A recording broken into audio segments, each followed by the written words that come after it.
Welcome to சின்னக்கா சமையல். இன்றைக்கி அருமையான தூதுவளை துவையல் பண்ணலாம். நல்ல சளி, இருமல், நெஞ்சு சளிக்கு வந்து சூப்பரான ஒரு அருமருந்து இது.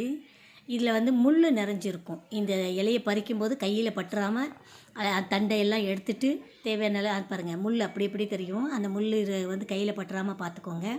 அதையெல்லாம் நீக்கிட்டு இந்த இலையை எடுத்து அப்படியே வந்து நம்ம வந்து தண்ணியில் போட்டு கொஞ்சம் நேரம் ஊற விடலாம். ஏன்னா இது மழைக்காலங்களில் அதிகமாக கிடைக்கும்போது மேலே மண் தூணாப்பில் இருக்கும். அதனால் நல்லா ஊற வச்சு அலம்பி எடுத்துக்கலாம்.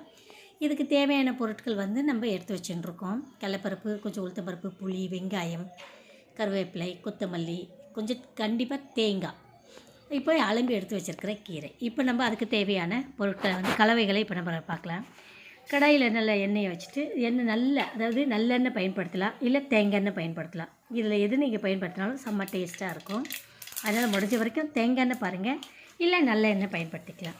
ஸோ நல்ல எண்ணெய் காஞ்சதுமே கடுகு பொரிஞ்சிருச்சு. கடுகு பொரிஞ்சதுமே பார்த்திங்கனாக்கா கடலப்பருப்பையும் உளுத்தம்பருப்பையும் போட்டு ஒரு முக்கால் தேசத்துக்கு வறுத்ததுக்கப்புறமா நம்ம வெங்காயம் போட்டுக்கலாம். இந்த சட்னி வந்து பார்த்திங்கனாக்கா நெஞ்சு சளிக்கு வந்து சூப்பராக இருக்கும்.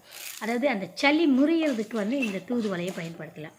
பாருங்கள், கொஞ்சம் மிளகு, கொஞ்சம் ஜீரகம்.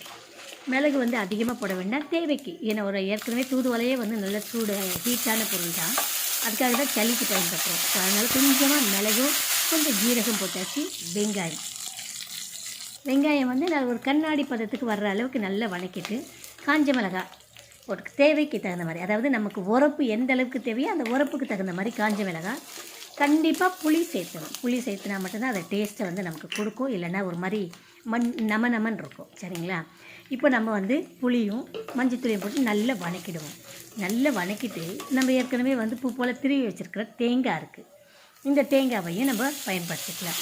இப்போ இந்த சட்னியில் வந்து நம்ம என்ன பயன்படுத்தினாலும் அதை நல்லா மசியாக அரைச்சதுனால நம்ம அப்படியே சாப்பிட்றதுக்கு நல்லாயிருக்கும். இப்போ முடிச்ச வரைக்கும் கருவேப்பிலை கொஞ்சம் சேர்த்து கூட போட்டுக்கலாம். கருவேப்பிலை சட்னி பண்ணி சாப்பிட்றோம் இல்லையா, அந்த மாதிரி இது ஹெல்த்தி. ஏன்னா கருவேப்பிலையில் வந்து ப்ரோட்டீன் சத்து ரொம்ப அதிகம்.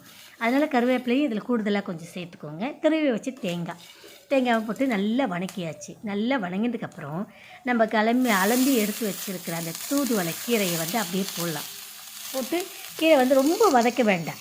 ஓரளவுக்கு அது அப்படியே இலை சுருண்டு நிற்கிற ஒரு சூழலுக்கு நமக்கு இருந்தால் போதும். இந்த நேரத்தில் பார்த்திங்கனாக்கா நம்ம அடுப்பாக இருக்கட்டும் இல்லை ஸ்டவ்வாக இருக்கட்டும் சிம்மில் வச்சுக்கோங்க. அதிகமான சூடு வேண்டாம், குறைவான பதத்தில் வந்து நம்ம இதை அப்படியே வதக்கிடலாம். அப்படியே நல்லா வணங்கட்டும். வணங்கும்போது பார்த்திங்கனாக்கா அந்த இலையெல்லாம் அப்படியே வதங்கும்போது நமக்கு சுருண்டு வந்து நிற்கும். அந்த மாதிரி நம்ம இது பண்ணிடுவோம். சுருண்டு வந்து நிற்கும் போது தேவையான அளவுக்கு டேஸ்ட்டு நமக்கு வந்து இன்னும் கொஞ்சம் கூடுதலாக கூட போடுங்க.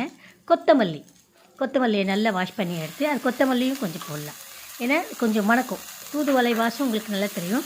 கொத்தமல்லி இன்னும் கொஞ்சம் சேர்த்து அந்த நல்ல ஒரு சாப்பிட்றதுக்கு வந்து சூப்பராக இருக்கும், மணமாக இருக்கும்னு சொல்லுவோம் இல்லையா, அந்த மணம் இதில் நமக்கு கிடைக்கும். இப்போது அடிஷ்னலாக வந்து பார்த்திங்கனாக்கா இன்னும் கொஞ்சம் வெங்காயத்தை வந்து நான் போட போகிறேன். இதில் வந்து தேவையான அளவுக்கு சால்ட், டேஸ்ட்டுக்கு தகுந்தாற் போல் நம்ம வந்து உப்புத்தூள் போட்டாச்சு. இப்போ முடிஞ்ச வரைக்கும் கல்லுப்பே பயன்படுத்திக்கலாம். உப்புத்தூள் எல்லாம் வேண்டாம், முடிஞ்ச வரைக்கும் கல்லுப்பு பயன்படுத்துங்க.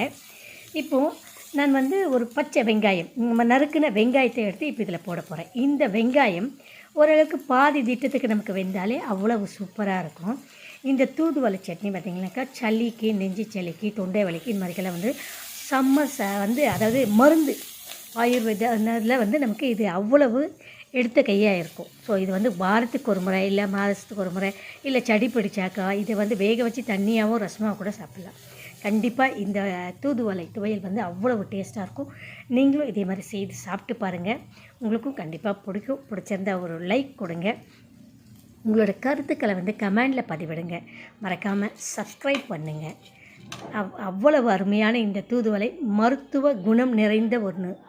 மிக்சியில் போட்டு நல்லா ரொம்ப மைய அரைக்காமல் கொஞ்சம் குறப்பாக அரைச்சிட்டு தாளிப்பு கரண்டியில் வந்து நான் தாளிச்சிக்கிட்டேன்.